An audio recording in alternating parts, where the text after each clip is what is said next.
All right, race fans, welcome. We're live here tonight, Richmond. That's right, under the lights here. Richmond Speedway, Raceway, either one you want to call it, for the 7500 Monday Night Money Series, brought to you by Transervice. And it's going to be a good one. Short track racing, and we're in the middle of qualifying right now, as always. Joe White up here in the booth, and we're accompanied by old Harrison. And Harrison, how you doing tonight? I'm doing pretty well. How about you? Yeah, doing awesome. And I tell you, these guys out here are about to do some awesome racing here under the lights here. Richmond short track racing style. It's going to be unique. We're in the middle of qualifying. Looks like there it is at number 5, Anthony DeBarro. Well, I tell you, he's been on a roll here lately, and he's got it on pole right now. Yeah, I mean, he's had a lot of speed. Another Boomtown guy in second right now. And I like the word unique because, you know, we're at a short track, but in many ways it kind of reminds me of a speedway too. Just a lot of speed down these straightaways. Yeah, it definitely has the I don't know the word I'm looking for, but demeanor. There you go. Of a huge track here, but it is a short track with a big track mentality to it. So you're right. You get a lot of speed down here, and that sends you off into these corners, kind of weird. And most of the time, you see these guys.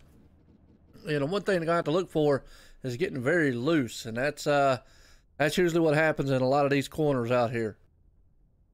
Yeah, it's really easy to do entering turn one. As you were mentioning, it's kind of an awkward entry, and some people will be doing huge arcs to enter the corner, and others will be kind of aiming right for the bottom and just straight lining it to that bottom groove. And it's hard to hold the bottom here. So uh, usually, I feel like a lot of people do the same thing in three and four, but how you get around turns one and two is always pretty interesting to watch here.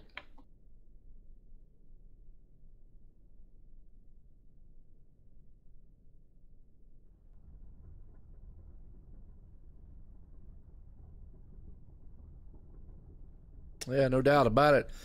Well, I tell you what, gonna be interesting to see who. Sorry about that, I was checking the sound out, but gonna be interesting to see who pulls this one off here tonight. Now, last week you saw Parker Klingerman pull off the first time win here in the Cup Series for himself. Missing the night, but that's okay. We still got Scott Stensel out there who had a pretty good run last week. Also, he's out here, but again, a good field of guys. It looks like we've got about 30-some gentlemen out here in these bad, fast cup machines. Yeah, it's a couple of these guys I'm looking at. Rhett McBride qualified up front, as well as Nelson Rivera, two drivers who have put together like a pretty good string of qualifying runs this season, and I'm looking for them to have a little bit more success in the races. Both drivers, I think, have gotten top fives, but it seems like their qualifying has been better than the racing lately. Yeah, no doubt about it. Well, you can't take anything away from that number 5. He's definitely been on a roll here lately, and he's had a bad, fast machine that obviously could win week in and week out. So he's definitely been pulling those Boomtown Sim guys around here. Mitch Rollo and company. Right now, they're sitting on the front row with Rick McBride there in third, Nelson Rivera sitting in fourth, and Chad Cole in fifth. So the Boomtown Sim guys right now, hey, they're on in the top spot. Yeah, and I was wondering where the third Boomtown Sim guy is to see where he's in the. He's actually, I don't think he's in the server right now. So Corbin Hemstreet's who I was looking for, might not make tonight's race, but so well, 2 for 2 on the front row. Yeah, no doubt about it. So it's head here to go green flag racing here in about another 50-some seconds. And Malik Ray just joined the server, so he will be coming from the back. Has not put a lap up in qualifying, so he's going to be one to watch in that number 1 car, who was able to win earlier in the season. Can't remember which track that was. It might have been Fontana, but Malik Ray did not set a lap in practice. Going to be starting in the back, which has kind of been an inconsistent thing. Some weeks he'll qualify, some weeks he'll take it from the back. And that is true. That's just kind of Malik's style. He'll see what he can do, and it looks like he's pretty much going to take this one from the backside here and bring it to the front. And we have seen him do that week in and week out. So he is one driver that definitely can be patient enough, as long as he can avoid the big one, or avoid a mishap, because sometimes that happens. And speaking of short tracks, a lot of times in short tracks, the leader is never out of trouble up front. As we're getting set here to go green flag racing, folks, let's grid this thing up here tonight. That's right, Anthony DeBarro puts it out front with the Boomtown Sim guys on the front row, with Mitch Rollo there starting in second. Third place, Rick McBride. Fourth place man, Nelson Rivera. Starting in fifth, Chad Cole. You got sixth place man, Greg Evans. Seventh place, Nick Cohan. Starting in eighth, Thomas Lattimore. Hope I said that right. Ninth place, Chad Coleman. And rounds out the top 10, Steve Marinac.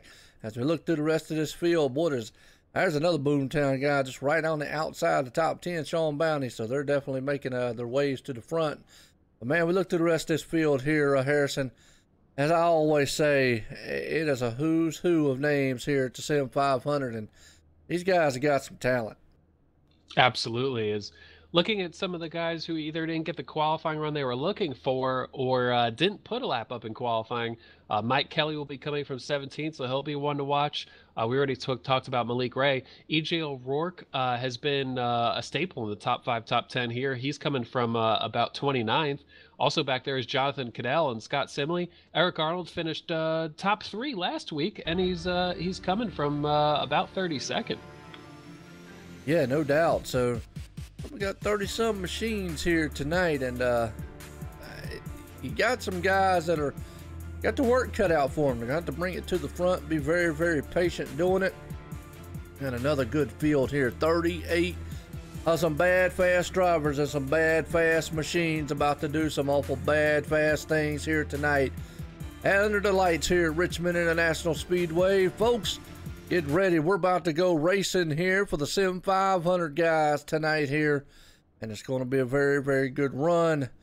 As to that man right there, Anthony DeBarro, I tell you, just can't take anything away from him. He has been on rails the last several races. Yeah, and you know, he had the Speedway program, seemed that he had it figured out pretty early on this year when he got that win in Atlanta. It's a really second race of the year. But you know, a lot of times you get the idea that maybe some people are better on certain type of tracks. Anthony DeBarro has been fantastic everywhere we go. He has been very consistent, and you know, we talk about that. Consistency wins championships, and that's the one thing. I mean, obviously these guys want to win, you know, they always want to win races. That's just the competitive nature of any driver out there. But being very consistent, another guy we talk about being very consistent, that's Chad Cole. It just seems like every time he's popping up in the top 5, and he's got a good starting spot here. Now, last week that's probably a race he'd like to forget about, but again, tonight, he's starting up there pretty good. Yeah, and you know, that really is a thing about Bristol too. Sometimes when it's not your night, it really just compounds on top of itself and gets worse and worse. And but yeah, he's been a great qualifier and racer all year, and he's qualified up front in this one, so he doesn't have far to go to get to the lead. No, he doesn't, and it's going to be interesting to see. Now, folks, got to look. The leader out here, once he gets in traffic again, it's just going to be danger looking at every corner. As that pace car pulls him around, excuse me, I don't know why I'm yawning, shouldn't be yawning, but these guys are about to wake me up here, how's that? But here we go, pace car's pulling into turn 4, drops off on pit road, and that man up front, the number 5 machine, Anthony DeBarro, as they come to life here, green flag flies under the lights here at Richmond, and boy, he gets a good jump out front in front of those guys, and here comes the Boomtown Street. They own the first top 2 spots as Rick McBride's trying everything he can as the top guys right now, Harrison. They all get single file. Yeah, I think they want to get away from the rest of the field as quickly as they can. And DeBarro, while he had a good start, Mitch Rollo also had a great jump to make no contest to jump down into second place, which is exactly what he was looking for. But Brett McBride, with that strong qualifying effort, isn't letting these guys get away. And the same goes for Nelson Rivero, just behind these guys, but it's gone single file for now. Yeah, everybody looks like they're trying to get to that bottom lane there, make it single file. You got to actually go pretty much back here to about, I think it's around about the 13th, 14th place. Let me get back here to, yeah, Nick Solomon, Thomas George, Brian Boris Cook back there as they actually get single file. They were there double file there for a little bit and go on back. So everybody's getting down low right now. It seems like the low line's the place you want to be. Yeah, and I think over the course of most tracks, it starts out as being a bit one groove, and then as the temperature of the track heats up, as the rubber gets laid down, it starts widening out more and more and more, which even though we're at Richmond, which seems like a one groove track, we'll see more of that. We're a little bit different entries, different approaches, especially I think in turns 1 and 2. Yeah, no doubt about it. Well, right now, very good running here. Kind of looking back here in the back, we've got just a huge field of names. Let's go back here, way on back to the back here. As Malik Ray's trying to bring it to the front. We got Ed Burrell back here, Joe Hudson. Jose Gonzalez, boy, he's just not the starting he'd won. He's back at 35th. Brian Wortman back there. E.J. O'Rourke. So you got some who's who of names back here in the 30th some position. Didn't qualify very well here tonight. Yeah, and a couple of those guys started on pit road, and I wasn't sure if it was just a decision, just they elected to start from the pits, if they were thinking that an accident would come pretty quickly in this one. But Gonzalez and EJ were 2 drivers who I saw on the apron very early in this one. And Malik Ray, I'm not sure if he just didn't make the start on time, but he's also 1 lap down. Yeah, Jose, Malik, Brian, and EJ O'Rourke all are a lap down. Actually, EJ's 2 laps down. So I don't know if they just did not, like you said, make the start in time, but be very interesting to see what's happening.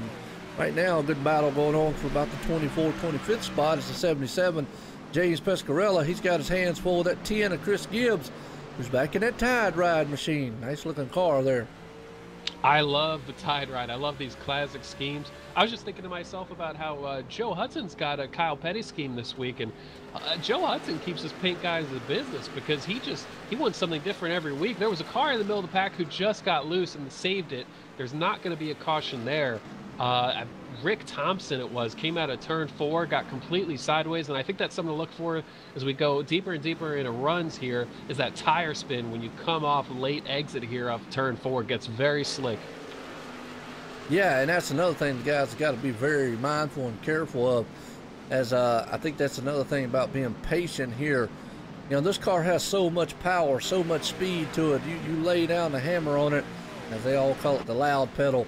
You mash it too much coming out of these turns or going into the turns, and guess what? That thing's going to make you not have a good night. Yeah, absolutely. And so, sometimes you get lured into a false sense of security because you feel that stability in the middle of the corner, and you put the gas down, it seems to stick, and it seems like you're hooked up, and then you just get to that late exit of the turn, and it just snaps loose on you. So it takes a lot of concentration and focus to really know what you've got. Well, you just like what we saw the 22 of Nelson Rivera right there. Well, that thing almost snapped loose on him, and he had a Bronco Bull trying to hang on to it. Now he's got Chad Cole open the door to the inside, and he's going to push it down in there. The number 3, Greg Evans, had a good run last week. He's down low also. The target machine up there, that looks like a Nick Cohan. Very good run machine he's got. So all those guys right there are going to go door to door for right now. Yeah, these guys, the tires have fallen off a little bit here, 13 laps into this race, and some of these guys start wanting to make that move forward to make up ground, and but these two just stuck side by side there. Chad Cole was not able to clear Rivera. Rivera clears him out of turn 4. Nick Cohan's going to try to work the high side at Cole. Greg Evans behind is just kind of watching them. It looks like right now that middle to high groove might be a place to be, but you still see the 22 there, Nelson, as he comes off the turn. Just, you know, that car's getting very wiggly. And we mentioned that. You've got to be very careful with these things because they will step out and bite you. Absolutely. And as I can't help, I'm thinking about Chad Cole. I'd like to get a word with him if we get a caution, because I just saw Matt Kenseth is going to return to NASCAR next year for Roush. So that's a big, I'm sorry to go off topic here, but I wonder if he knows. I'd love to get his thoughts on that. But Chad Cole falling backwards, though, did not want to get passed by Greg Evans, but he did. Nick Cohan seems to be moving forward at this point. And I thought Chad Cole was moving forward, and he might be faster than those guys, but it's kind of the struggle that you face here trying to get that pass done. And that's the thing. You're 100% correct on that one. It's just maybe a struggle to try to get the right groove and get up here. I think it's going to be a hard place to pass because that low line is going to be so, if you get side by side with another machine, it's going to be very difficult to make the pass because you're going to get loose going in there. You need that bite, and that's the thing we're already seeing so far. A lot of these guys just can't get that bite going down low. Well, look back here, Jonathan Cadell, that number 11 machine, he's back in 22nd. Got Eric Arnold right there along with Scott Simley. All those guys are kind of nose to tail. Yeah, Jonathan Cadell started 29th. Already moving forward a pretty good bit right now, up to 22nd, but trying to get around Simley. He looks like he has that faster car, not able to quite clear him yet. And for a guy like Cadell, similar to what I was thinking about with Chad Cole, sometimes you could use your stuff up trying to pass these guys when you're coming through the field. So it takes, you got to back yourself down a little bit sometimes. No doubt about it. But you look right there behind him, that's Malik Ray. Malik has been able to pull it up front, along with Jose Gonzalez is also up there. So those two guys are moving up through the field. They might try to get those laps back the hard way here tonight and then pray for a caution. Or, here's the thing, Jose Gonzalez right now is sitting in front of Malik Ray, so if a caution would come out, he'd obviously get the lucky dog. Now, he looks like he's about a straightaway ahead of Malik. So those two guys right there kind of, you know, battling each other on the track. Yeah, all together there, and Malik Ray just able to get by Jonathan Cadell on that. Will put him behind. Oh, I'm sorry, I was confused by the laps for some of these guys, but Malik Ray just trying to make up enough ground because he's running faster lap times than Jose Gonzalez, but he's got to get there because if the caution were to come out now and he gets way loose entering turn 3, slides up, saves it. Fantastic save by Malik Ray, but that's one of those things. He knows he has ground to make up. If the caution were to come out, he would not have been the lucky dog, so he's trying hard to get there. He is, boy, and I'll tell you what, just really hard. Just shows you how hard he's driving that car, because right there, he did his best drift job in that number 1 machine. So trying to hang on to it.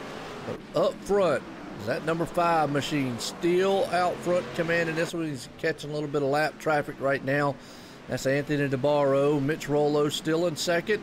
He's got Rick McBride right there on his back deck lid, along with Nick Cohan, who's riding there in the tire tracks. Nelson Rivera, he's sitting in the 5th place spot, and Greg Evans right behind him. So good group of cars are all still single file up front.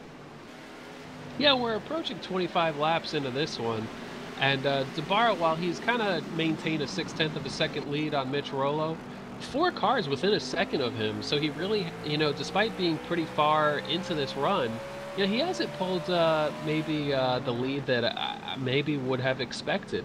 Rhett McBride is showing a lot of speed right now in 3rd, and Nick Cohan's right there too. So it could be any of these guys. Yeah, no doubt about it. What's that? Oh, sorry. A couple of these guys running a higher groove on the track, I've noticed. Cohan and Rhett McBride coming through 3 and 4, about a full car width higher. Yeah, it looks like maybe that's just, we haven't really spoke about that. All these guys right now trying to hold on to that low line, but I got a feeling, as the tires wear out, I mean, I could be wrong, that they would kind of travel up the track a little bit, maybe just to back those turns up and kind of go into it and whatnot. And that's definitely one of the things that these guys think of, with especially 38. Ooh, nearly contact between Mitch Rollo, who's working by, I believe it's Joe Hudson there. They were able to keep it clean there, but these guys working around lap traffic got to be careful. They don't want to throw away a race with such a big field of 38 cars. And 38 cars is what I was getting at with the more cars, the more that groove is liable to change because it just lays down that much more rubber and adds that much more heat to the racetrack. Yeah, I've always said it, folks, if you keep an eye on the track, by the time this race is over with, watch the turns. It's going to be black down there at the bottom. Right now it's kind of shading up. It's kind of unique. I watched it one time and pointed it out, and I was like, man, that is kind of cool, the dynamics of the track here. You can see the groove and the rubber being laid down throughout the race, and by the time it's in there, you can actually see where it's all at and see what the groove is. But you're right, Mitch Rollo hanging on to the 2nd place spot. Nick Cohan right there in 2nd. Rick McBride back in 3rd. Back in 4th. Nelson Rivera, he's back there in the 5th place spot. So all these guys up front right now just being kind of very patient and just kind of hanging on. And another guy back here, 10th place, Timothy Johnson, and and I know a week or so ago, boy, heartbreaker on him, man. Last lap, last turn, lost power. Found out what happened, Harrison. He said he lost power on the last lap of the last turn and pretty much had about a half second or so lead going into it. Pretty much the race, he has lost power going into it and lost. I don't think it gets much more brutal than that. That's a heartbreaking way to lose. It is, and but what a lot of people don't understand is, we're at the mercy of Mother Nature and internet and everything else. We had trouble broadcast too. It's just one of them things you can't control, but it doesn't make you feel any better when it does happen. No, not at all. It's one of those things you do everything in your power to not have, well, power issues. Power issues are a little bit more of the luck variety too, but because I just always think of connection issues, and it's almost like trying to figure out a problem with a race car and you can't quite narrow it down. And it's funny how the similarities to mechanical issues with a car. Absolutely. Doug Roth, another one out there. Look at that STP machine in a 43. That's a very, very nice paint job he's got. I don't know who painted that machine, but wow, they did a nice job on it. Oh yeah, Hippie's Paint Shop. Doug Roth qualified 13th and is running 11th, so he's moving forward, which is interesting because I believe it was Texas a few weeks ago that he had a similar, pretty solid qualifying effort. A little bit of contact in front of him. Doug Roth moves low just to be a little bit safe there. Stays in the gas. Tim Johnston working underneath Chad Coleman in front of him. But Hippie's Paint Shop, I like his stuff. And Doug Wyatt, if you find Doug Wyatt or Hippie's Paint Shop, he'll do up some work for you. Hey, I tell you what. Well, he's a good hippie. I like that. Man, hope he don't get high while he's painting. Well, I don't know. maybe it's We'll don't ask, don't tell. Yeah. That's, he probably wouldn't tell us, but hey, and you know what? If he did get high on virtual paint, whew, that's some strong stuff. I see some metallic layers thrown in there, some nice colors. He does good work. I mean, I've seen a lot of the paint jobs, especially the STP ones. You was right, but it's just the way he runs those colors together and all. And what I look at on paint jobs, I don't want to take nothing away and nothing away from race or anything, but a lot of what you see, and we're under caution. Oh yeah, it looks like Casey Duncan, the Dunkin' Donuts machine, went around. Possible contact with Rick Thompson as my game was catching up there. I didn't see the contact, but there might have been. Let's see what here in the replay here is. Oh yeah, him in the 76 just, I mean, that was just a barely love tap. Now they didn't hit anything, luckily didn't hit the wall or anything like that, but yeah, KC Duncan and the Dunkin' Donuts not having a good night. His sweet tooth, man, just didn't help him out there. No, it didn't. I tell you, I mean, I am kind of attracted to Dunkin' Donuts. The donuts themselves. I mean, how could you not want to get That's right. Now, did you say you wanted to talk to someone? Oh, Chad Cole. I'd love to talk to Chad Cole after this pit stop. All right. I'll bring him up in the waiting room so that way he knows. Find where he's at. Chad Cole. Yeah, he's running 7th currently on the track, pulling into his stall. I could grab him in a second if need be also, but... Where's it? Oh, he's way down here at the bottom. He's usually with Sim 500 guys. Wow. Well, he changed teams? Possibly, or maybe just wanted a little extra as he comes out of pit road here. I think he might have picked up a spot on Nelson Rivera. Rivera might have lost a few spots on pit road, but Cole's going to come out, tuck in behind Rhett McBride. So gains a spot or two on pit road for Chad. It looks like Mitch Rollo won the battle out there over Anthony Navarro, but let's bring up Chad Cole. Let's get a talking with him. Chad Cole, can we get a word with you real quick? Yeah, we got you, Harry.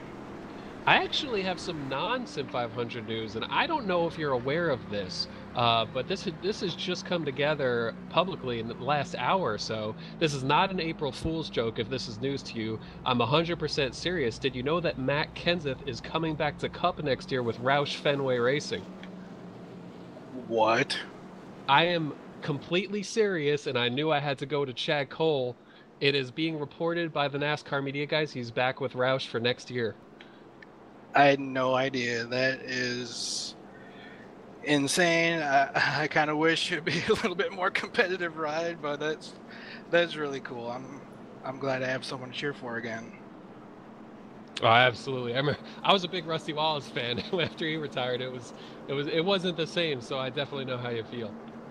No, yeah, I've watched about 10 laps of the Daytona 500 and nothing after that. Oh, so, wow.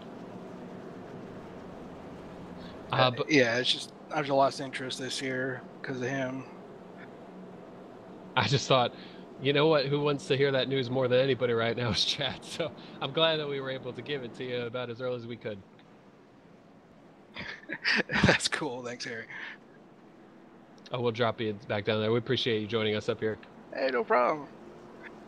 All right, that's Chad Cole having a good run right there, and that number 82 machine. So get him back down there, and I don't want to rain on his parade, but I'm not a big Matt Kenseth fan. That's okay. And the real reason is because of what he did with the Joey Logano thing. I just don't think that's very good sportsmanship. But I won't get into that. It is what it is. Oh, you know what? And to defend you on that, yeah, I'm Team Joey on that. Well, I mean, you know, even though I might like Joey Logano on it, it still doesn't matter who it was. That's just not how to go about it. I mean, everybody talks about the late great Dale Earnhardt. You never seen him do stuff like that. So just not very good sportsmanship. But anyways, hey, everybody, has their own opinion. Hey, that's cool. Yeah, no doubt about it. But here we go. We're going back to Green Flag Racing. Here's the pace cars in, and Anthony Navarro and Mitch Rollo up front. As boy, they both get a good jump with each other as they take off. And let's see if Mitch Rollo can clear him. He does going into turn one.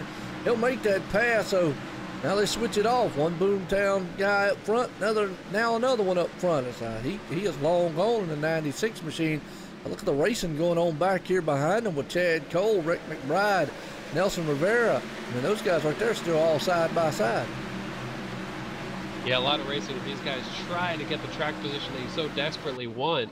Brett McBride working underneath Chad. Greg Evans got in front of those guys. Nelson Rivera right now kind of falling into the pocket of traffic right now. And Doug Roth joining the fray there. I just went up a few octaves with my voice there, but Doug Roth into the top 10, currently shown in 10th, but he's picking up spots. Hey, that's all right. That means you're getting excited over this stuff. And unfortunately, man, I know this might be your last week here up here in the booth with me, so hate to see that, man. It's been an awesome and fun time and pleasure having you up here and calling these races.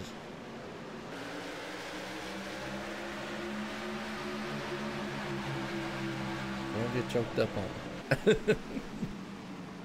Oh, ironically, I just lost connection, but it came back. So I caught a little bit of that. But yeah, I'm moving later this week, and it's unfortunate. I've enjoyed broadcasting these Sim 500 races, and it's been a lot of fun to watch, and it's been a pleasure. It's been easy to work up here in the booth, kind of just to follow your lead, and you make it easy on me.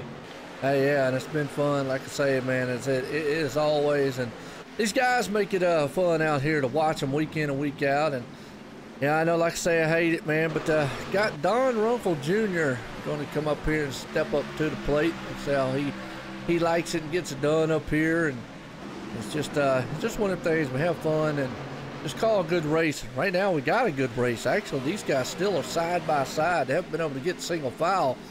Rick McBride right there along with a 15 machine of Stefan Marinac. I haven't mentioned much of him, but he did have a good qualifying run. He's right there in 7th. And Nelson Rivera, he's up there. He's falling off the place because he can't get up in the line. He's getting held down there down low. Yeah, it just seems like these guys are so equal that once they get side by side, it's really hard for them to complete the pass, whether they're trying high or trying low, which you would think there'd be one lane would be the much better place to be right now, but Nelson Rivera finally gets in line here, and Doug Roth also. I feel like Doug Roth's program is really just picking up lately. He's been looking better and better. He has. He's actually improved a lot with the qualifying, improved a lot with his strength on the field here. So something he's definitely can grow on and bring about and kind of build on that, so to speak. Along with him and Timothy Johnson is another one there. And look at Sean Bounty. Now, Sean Bounty came out of the gate early on this season with the duels here at Daytona. He won in the Cup machine. Hasn't had the speed that he's wanted, but tonight he's up to 12th place. And I tell you, if he works along with Anthony Navarro and all those guys in the Boomtown, I don't think it'll be long before he gets things turned back around and get some luck on his side and get back up front. Absolutely. Sometimes you just need one race to go your way, and that really gets the confidence shifted. It gets the momentum going in the right direction. Yeah, no doubt about it. And he's up now to 12th right now, and he's got Thomas Lattimore right there on his outside. Is that a new guy out there, Thomas? Yeah, I haven't seen much of him before, but he had a strong qualifying. Ooh, Sean Bounty right behind him, got loose, chased it up the track, made a good save, but they were 3 wide behind him as they try to sort that all out. But Thomas Lattimore, I'm not sure if it's his first ever start here in Sim 500, but I definitely, he's new to me. Glenn Campbell's in the wall. 99, no caution. Yep. Oh, he couldn't get it turned around in time, but when they were 3 wide back there, what happened was Jonathan Cadell nowhere to go, and Jonathan got right into the side of the 99. That happened right in front of him. Those guys went 3 wide. We were talking about it a minute there. Kind of checked the field up just a little bit, and coming off the turn, yeah, Jonathan Cadell just caught the rear at a 99, and oh, he just lightly punched the wall. Hate to see that for the 99 there, Glenn Campbell, that Transervice machine. Wow. Yeah, this backstretch it's so narrow that if you get spun or spin out yourself coming out of turn 2, you'll be lucky to not hit that inside wall. You pretty much always head right for it. Yeah, I hate to see that on him. Because actually, it's actually who Chad Cole's down there. Him and Glenn Campbell down there hanging out. So the two Transervice here. And speaking of Transervice, that's who our title sponsor is here tonight here for the 7500 Monday Night Money Series presented by Transervice here tonight as everybody's on pit road here. Pit stops. Let's see what these guys, man, do as Mitch Rollo and Anthony DeBarro brings this field down. Got a feeling they're going to go for 4 tires and fuel. Oh, yeah. I could see maybe after a short run someone trying to risk strategy, but especially with this many laps to go and the fact that we started out the race with such a long run, I think they kind of are predicting a long enough run where 4 tires is the way to go. But look at Chad Coleman. Actually, the 20 car, Chad Coleman beats them all out of the pits. I'll have to see if 2 tires. So I have to see if it works out for him.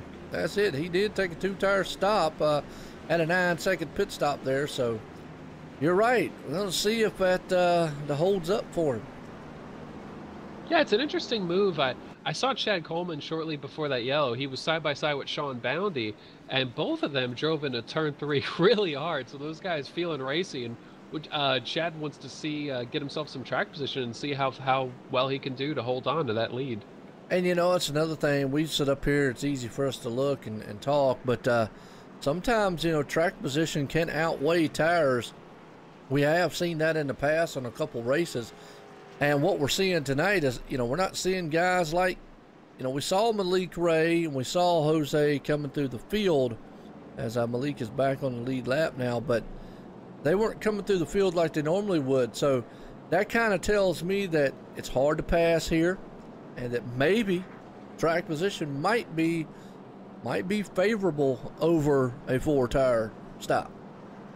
Yeah, all those side-by-side battles we were seeing definitely seem to indicate that as well too. So Chad Coleman, I mean, he's got speed in that car. He was running right around 10th, and this will be interesting. I wonder, you know, a lot of times if you take 2 tires, you might change how much fuel you add in. So if you predict yourself getting loose, you maybe don't add as much fuel or don't add fuel at all to take some of that rear weight off the car, tighten you up. And this will be interesting because I think he'll think of it as a net gain if he's able to hold himself into the top 5. But if he falls to about 10th on back, then it's kind of breaking even or getting worse.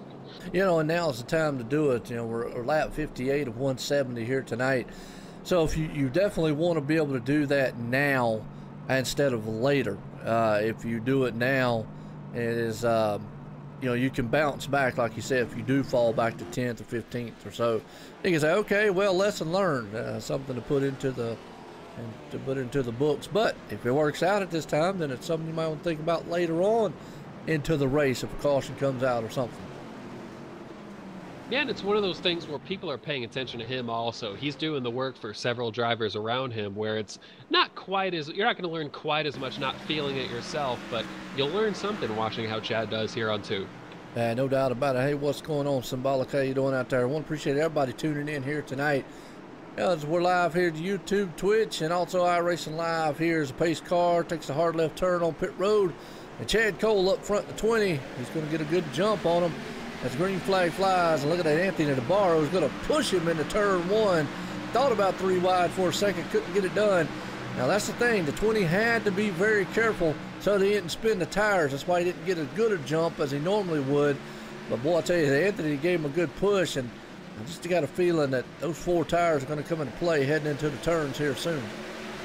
Yeah, especially those Boomtown guys being the fastest guys here in this race so far. They want to get to that lead, and that's important right there, seeing that 5 car get around the 96 of Rollo, because Rollo was leading those laps after getting a lead off pit road, and DeBarro able to get back by him. But Chad, so far so good out front, but that 5 car, talk about putting pressure on him. Yeah, no doubt about it. He's eating the back end up with that number 20 machine right there. But he's holding that low line, and that low line's where that number 5 needs to be. So right now they're all single filed. You got to actually go back here to Chad Cole, Thomas George, they're going to go door to door here. The 25 machine there, along with the 82 of Chad Cole. Rick McBride's in the mix there with a 15 of Stephon Marinac, 22 to Nelson Rivera, and Brian Boris Cook having a good run here tonight, sitting in 11th place spot.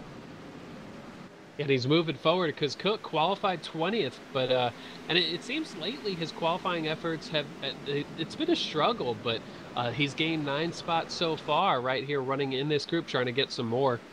Well, Mike Kelly had to chase that car down the low line. He is still fighting that thing evil handling right now. Doug Roth was on his outside. Sean Bounty's right there, so the very intense battling going on back here about the I don't know quite the middle pack, but it's right there close to it. And that's usually where the big battles are, for sure. A lot of these guys side by side. Rivera was working with Marinac, Kelly, and Johnston. Doug Roth has lost a few spots back to 14th. A lot of side by side here, right around 10th through 20th. Yeah, all the way back, and we got a battle for the lead as Anthony DeBarro is going to take that thing to the front. Chad Cole got pushed up the track. Here comes Mitch Rollo. So here's where I think those tires are just not going to be as tight. But again, that's a good plan, good strategy to see what he could do early on. Got plenty of time to make up, so something that you have to put in the back of the checkbook there and say, okay, might be something that might work out later on in the run. Yeah, certainly he was able to hold his ground for a little bit, and he's comparing notes here too to see, how fast would I be right now with 4 tires? And so there's a long line of cars right here. It might be hard for him to get back on the bottom. And so it's a bit lonely up there on that outside group as he tries to hold all these guys off. But so far, net gains, he was running about 10th or 11th. Right now battling side by side for 3rd. No doubt about it. Greg Evans having a very good run here tonight. Had a good run last week, too. Nick Cohan along with him. Nick's one of those other ones who needs a good run. Not had the season that he'd really liked so far. But Chad Cole holding his own up there along with Chad Coleman, excuse me. Chad Cole's also up top, too, there. So we get the Chad and Chad show again. Yeah, we saw in that the first long run of the race, the groove really went higher and higher the longer they went. I tell you, if they're up there long enough, they'll start being on a preferred groove to get a position back. But so far, looks like the bottom at this stage of the run is better on fresher tires. But Rhett McBride slid up the track, thought he might have been headed to make contact for Nick Cohan, backed out, no contact made, but lost a few car lengths there. And that's the thing. You just spoke of it right there. If Chad Coleman holds that high line for much longer, his tires will even out and might become the preferred line, as right now is why he was able to hold his position like he was. Now, Nick Cohan puts the nose down underneath, and we talked about it earlier in the race. Some guys arc the turn. Well, when you arc the turn, you leave that inside open, and a guy can stick his nose in there. We call it dive bombing, but he can stick his nose in there, and it's up to you whether or not you want to give him the room or pinch him down. But right now, Chad Coleman's holding his own up high. Yeah, and giving everybody room, and it's definitely interesting just how much that groove widened out. And so he's kind of running that groove a little bit earlier than everyone else, but we're just going to see how it works out. He could have come down in front of Rhett McBride there during turn 3, instead chose to run that higher groove. And he knows he's down on tire, he's down on grip, and it's an interesting thing. Instead of playing offense, you're kind of managing your stuff. Right now, you're 100% right on that one. Is he understands staying up high is probably his best alternative with the tire wear that he has on just sitting on 2 tires. Those other ones have been out there quite a long time. We're at lap 73 here, 170, and getting close to the pretty much not quite halfway. See how much my redneck math works out to me here. Was it 85, lap 85? Yeah, 85. Yep. All right, good. Yeah, the mathematician, Harrison up here with me. Well, while you were trying to think of it, I was thinking of it too. I was like, oh, this is harder than it should be right now. Yeah, I'm used to 160, 150. I'm good with those numbers. Start getting those 170s and awkward, uneven style. I have to break out the calculator on those. There's no shit. Hey, if the technology exists, I think it'd be a shame not to use it. Well, I tell you what, I got an 11-year-old, man. He brings math home, and I said, let me tell you what, Google is your friend, and I don't care what the teacher says. So we're going to find the answer, and then we'll write it down. I said, that's the way. We'll find out how to do it. But I always tell my wife, I say, look, I can do anything on the computer, but if I need some math questions or English questions, I'll come to you. I tell you, information from school kind of leaves my head quick. I can't even, revisiting all that stuff, I would have no idea. Absolutely. It get you a young one there, Harrison, and it'll make you feel like, wow. It makes me feel like how dumb I am sometimes, but you know, hey, that's just me. I mean, I'm gonna tell you, it's amazing, man, some of the stuff that they got. And you know, my hats off, man, to all the youngsters out there, man, in school and whatnot. And hats off to these guys here on this track. I mean, they're doing a fantastic job. Thomas George, that's another one here. Let's see, he started 18th. Right now he's up in the 8th as, well, he's right behind Chad Cole, who got a little bit squirrely there in that 82 machine. Yeah, a lot of battling back here. It seems like Chad Cole just can't find open track right now. If right behind George, almost making contact with him there, Stefan Marinak has been running really high on the racetrack. He's testing the groove. He is, and these guys are still going to go side by side, so a lot of exciting racing going on with these gentlemen back here. Well, folks always like doing this throughout the race. Let's go high and wide. We'll take the Blimpy Cam. That's right, we call it the Blimpy Cam here at OSRN Network. Online simracingnetwork.com, home for a fun and exciting sim racing here. And the Blimpy Cam gives you a good perspective of the track, just how far apart these guys are, which they're not very far apart right now. But who don't like Blimpy? You like Blimpy, Harrison? Fun and delicious. Who wouldn't? There you go. It's a fun word, a happy word, and I challenge the viewers and everybody out there to find me someone or try to stay angry and say Blimpy. Just one of those words is really kind of I mean, you could try it, but you're just not going to sound too angry saying Blimpy. I mean, next time, it might be a test. It's like, if you're ever in a fight with a loved one, just promise yourself to start saying Blimpy at each other. Yeah. See, I'm already laughing at that one. I would just be like, what'd you just say? That'd be the thing. Wow. It'll end the fight, yeah. It probably would, definitely, because you'd be like, huh? That'd be just one of those comments. But yeah, hey, that's the Blimpy Cam, folks. That's what we call it here at OSR Network. And just love and have fun on that deal. But like I say, it's a good shot right there to come to good perspective on the camera angle and whatnot of the track. But Anthony DeBarro still leading this one out front of Mitch Rollo. So the Boomtown guys, well, they come to play here tonight. Yeah, they really have. And Mitch Rollo has shown short run speed and long run speed as well. Probably slight edge to DeBarro right now. The longer we went, when we went real far in that first run, DeBarro started pulling away just that little bit. But Rollo has been hanging really strong. Well, a guy we ain't really talked about. Just saw him. I was back here to Doug Roth. Just saw a guy go up underneath him. That's Malik Ray. He is up to 14th. Quietly, very slowly and methodically coming through the field. And he has done this, and we're under yellow.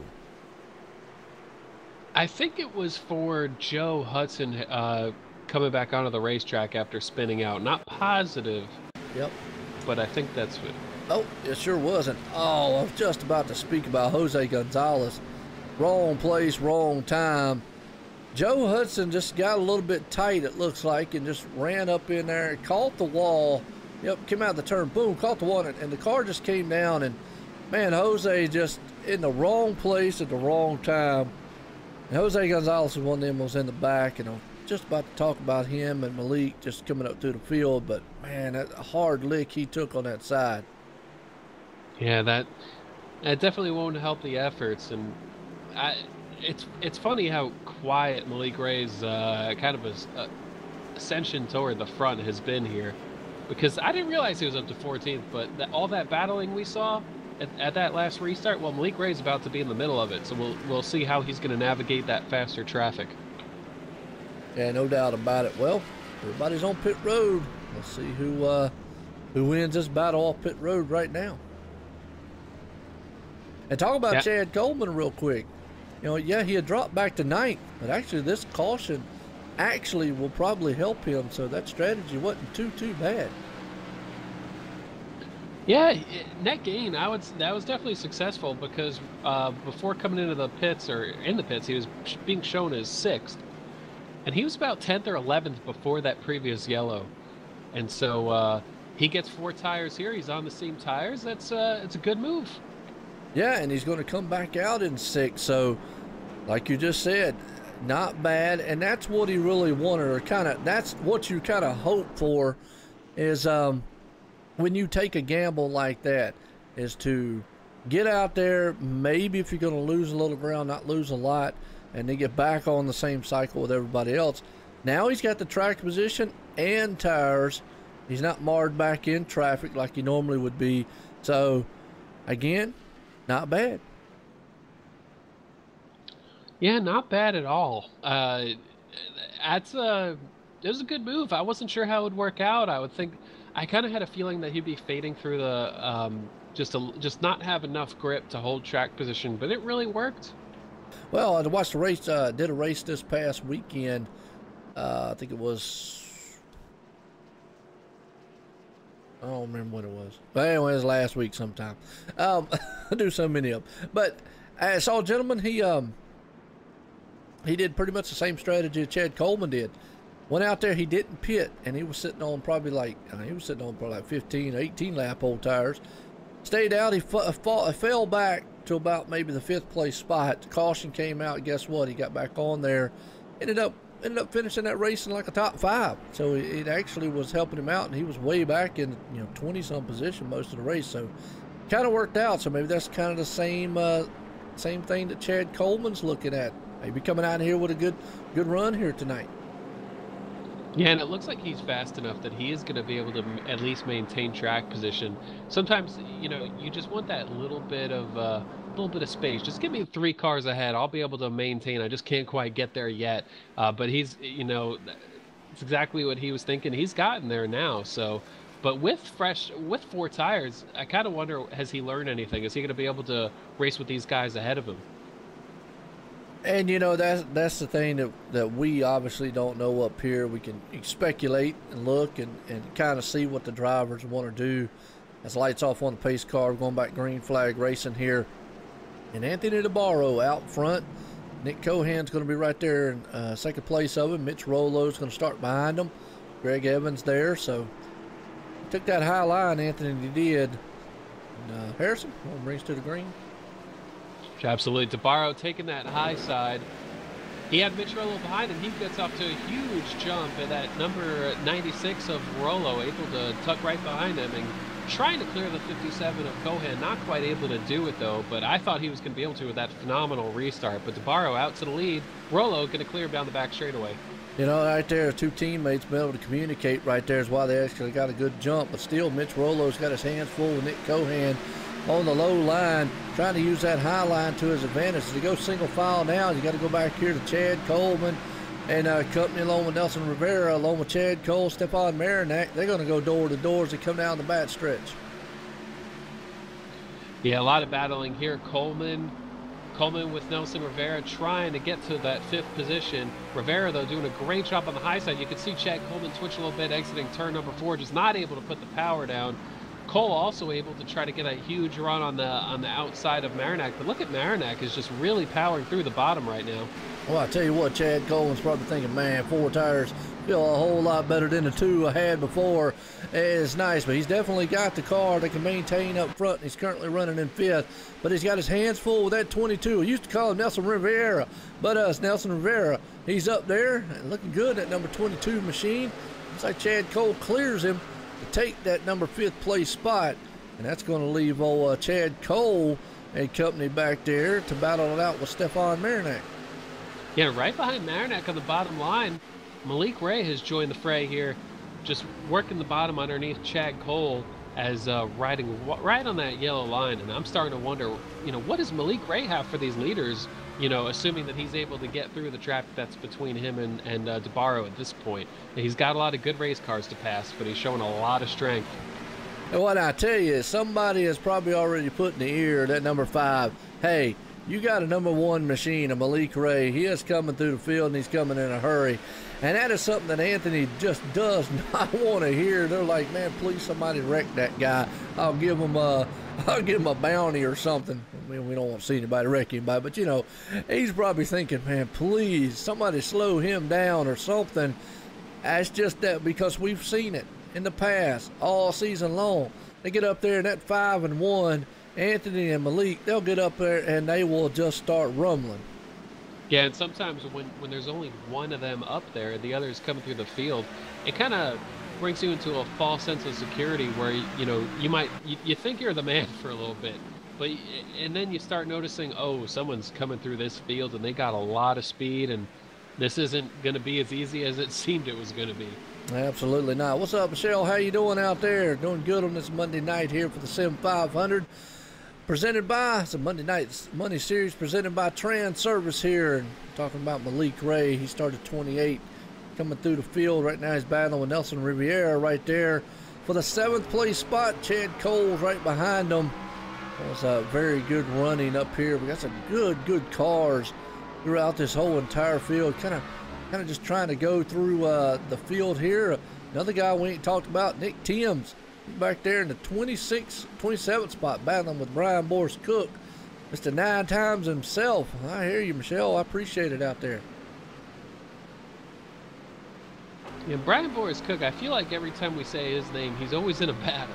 It's always interesting around him.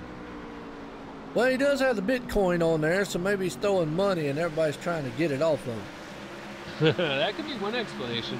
I like the look of that number 51 car, that Nick Timms. It's a nice paint scheme. Right now, just working. It's funny how sometimes the hardest battles on the track are in the middle and toward the rear of the pack, because these guys are just trying to get moving forward and they just can't quite clear each other. It just makes life a little bit frustrating. Well, you know, we spoke about it like Chad Cole making that 2-tire stop. Maybe this is the reason why. It's because, you know, these guys just seem like they're stuck back here and they can't do anything. Yeah, some good names up there on the board. Absolutely, Michelle. There's a lot of who's who throughout this entire field. As Anthony DeBarro, he is still out front, along with Mitch Rollo sitting in 2nd. They're all single file. Nick Cohan in 3rd. Greg Evans, he's there in the 4th place. Chad Coleman, who, like we just was talking about, with that pit stop strategy earlier on with 2 tires, has definitely helped him out to maintain 5th place. Stefan Marinac here in 6th, and Malik Ray. Well, it's a man on a mission right there. He's currently battling it out, though, for the 7th, 8th spot, along with Nelson Rivera right there. And then Chad Cole's in 9th, and Thomas George rounds the top 10. Oh, Malik Ray entered turn 1 higher than usual. Contact he made with Nelson Rivera. He just wanted to clear Rivera that bad. And, well, Rivera couldn't be too happy with that. But Rivera, some left front fender damage. Not sure how it's going to affect his car, if at all. But some contact there, but was able to tuck back in behind Malik. And, well, it's an interesting battle brewing right there. But Nelson Rivera really clean drive. I don't think it's going to go anywhere from that point. But Malik Ray up to 7th, looking at the back bumper of Stefan Marinac, who's really shown a lot of speed with his car, too. Yeah, and I tell you, Sean Bounty, he's down in the grass mowing it. And we was just looking at Thomas George, who did the same thing just about a lap or so ago. But Sean Bounty, man, he held on to that machine, was way down into the grass. So if you don't think this track ain't slicking it up, you might want to think again. And that's kind of a helpless feeling when you're going through the grass on the front stretch of Richmond, because that pit wall, it comes out at you, and you want to regain control and get it away from that pit wall before before a huge impact is made, because that could really ruin your night. But he was able to get back going again, which it's a scare. Yeah, no doubt. Rick McBride has fallen off the pace a little bit. He's back in the 14th, 13th. He's got Doug Roth right there, Scott Simley in the mix, and well, there's Scott Stencil. He's having another pretty good run here. He's got it up in the 15th spot. Last week he had a good one, so slowly but surely bringing that 24 machine to the front. You know, I like the Exalta colors that he runs.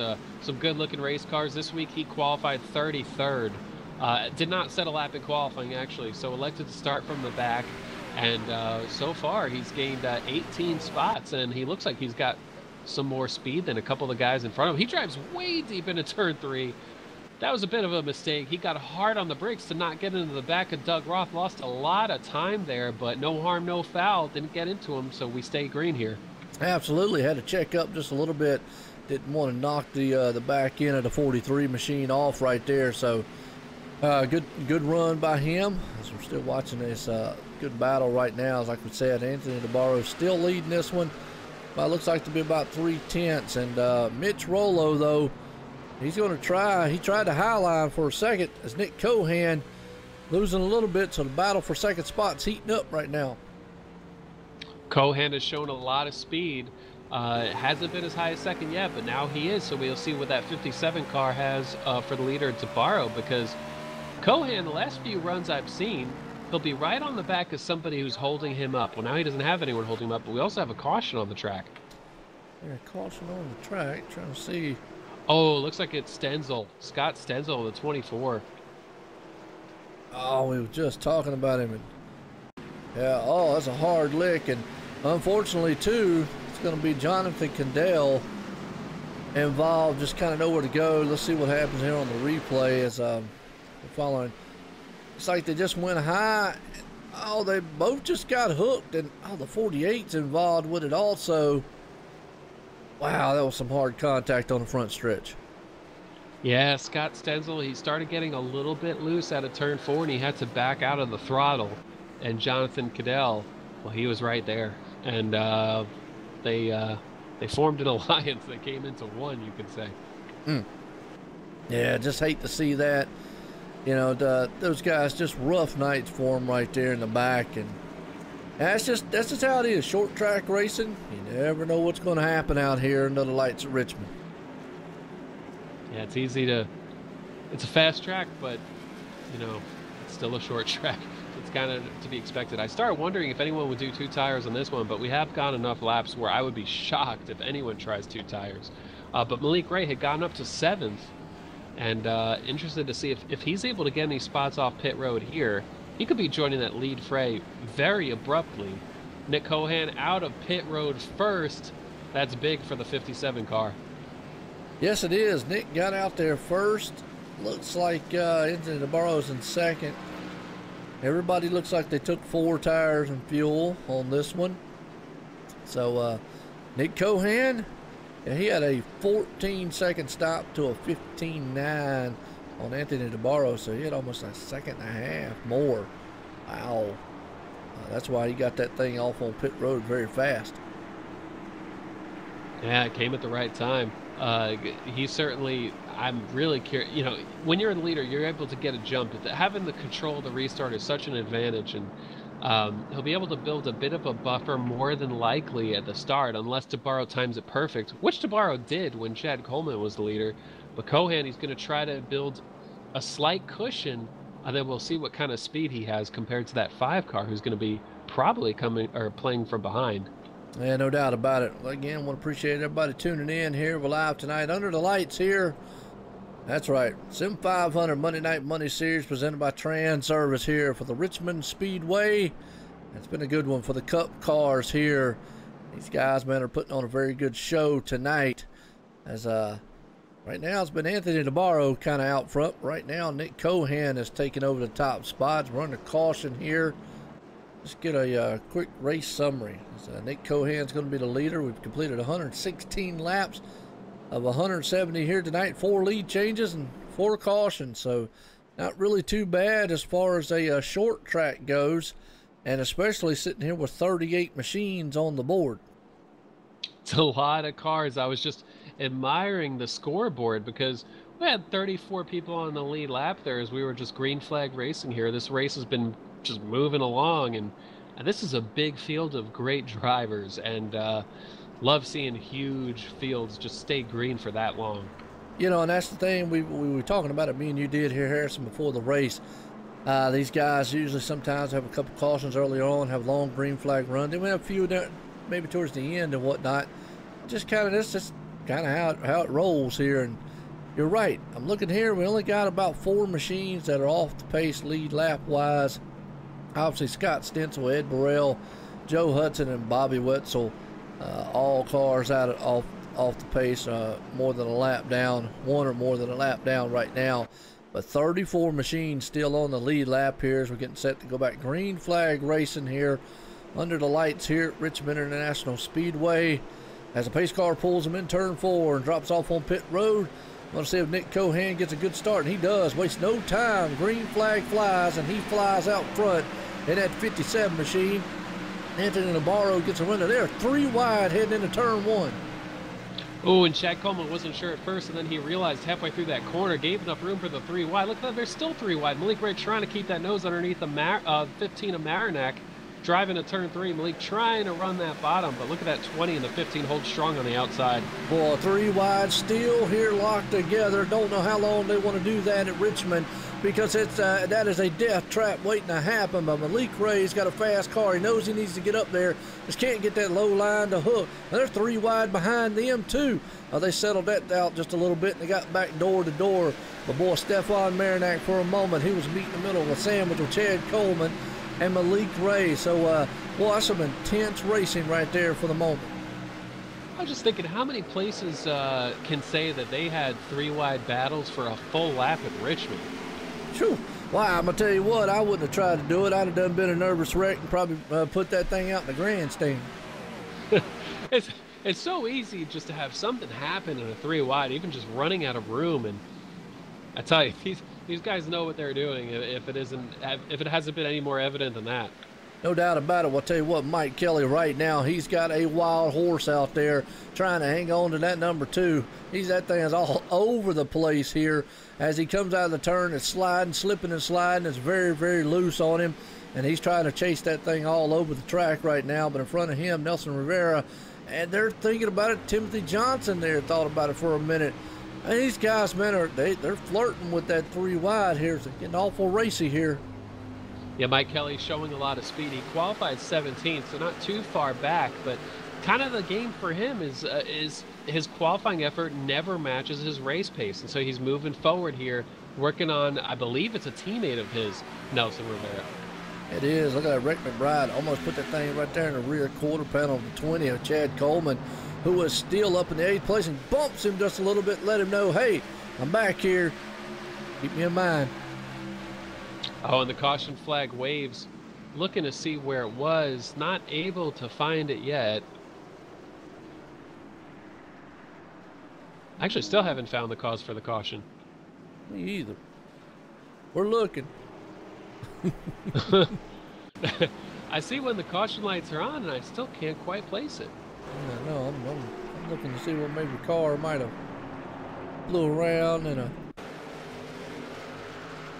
maybe there's a hot dog wrapper somewhere on the track. There you go. There you go. We'll blame it on somebody threw a hot dog on the track.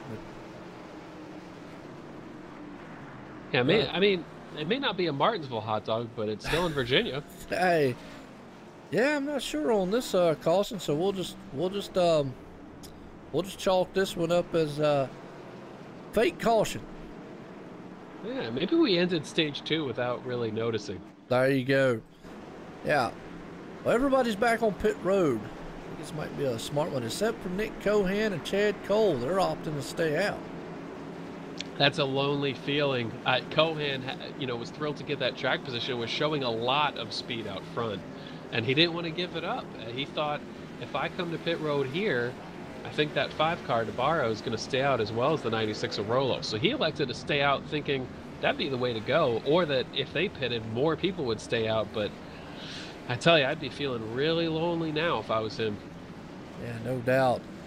As looks like Scott Stencil, Stefan Marinac took 2 tires along with Chad Coleman, again taking 2 tires. So a couple guys actually opting for the 2 tire strategy again here. Maybe they thought that actually paid off last time. Yeah, and I think since they ran about 5 laps, that's about exactly how many laps they ran when Chad Coleman took 2 the previous time. And so he knows exactly what he's getting himself into right here. and didn't quite make the track position gains that he did earlier in the race when he tried it, but it does bring him closer. Well, here's where you got to be very patient, though. You got Nick Cohan, Chad Cole, Jose Gonzalez, Nick Timms, and Rick Thompson all stayed out. They're on 13-lap older tires than all these guys are. So here's where those guys starting back with Stefan Marinac, Chad Coleman, and company starting back in the 6th place spot. They're going to have to be very, very careful. These guys up front, now I'm not saying that they can't maintain their speed, but obviously we've seen before, even when Chad Coleman did 2 tires over 4, we saw the 4 tires eventually overtake. Awful lot of cars going to be in front of them, so you'll have to be very, very careful to get through this field. Yeah, when you stay out on old tires, if you run your perfect lap, it's still going to be slower than the guy behind you missing his line. And so that's one of those things you really have to pay attention for. You got to be that much more perfect in order to keep your track position. Absolutely. So it'll be interesting to see on this restart how it pans out, because the top 5 guys, like I say, stayed out, and right behind them other ones there. So they're all on newer tires. Again, just got to be patient, especially a guy like Anthony DeBarro and Malik Ray, who are now 9th and 10th. We know they have some very bad fast machines out there. Being marred back in traffic for the first time in the race tonight, they're just going to have to, we know Malik Ray can have patience. Now we're going to test what that 5 machine does, and we don't see him in traffic very often. Yeah, I think the worst he's run tonight has really been 2nd. And so he knows he has time, but he doesn't have that much time. And so he's got to go. But he doesn't want to make any foolish moves. And so this is going to be really exciting to see how these guys navigate traffic, because DeBarro knows, Malik Ray knows, whoever gets in front of the other has a great chance of winning this race. Absolutely. You want to take us to the green, Harris? Sure thing. All Nick right. Cohan leading him down. Chad Cole on the outside, trying to use some track position to get some better luck. Pace car is in. Cohan on the bottom, that target machine waiting to go, and he's off. Goes through the gears, big jump on that 82 of Chad Cole. Jose Gonzalez tucks into 3rd, trying to get some track position, a little bit of damage on his machine. Nick Timms throws it into the outside. Look at the 15 of Stefan Marinac, tries to go 3 wide. Contact made, they go around. Caution. Oh, and that's going to collect.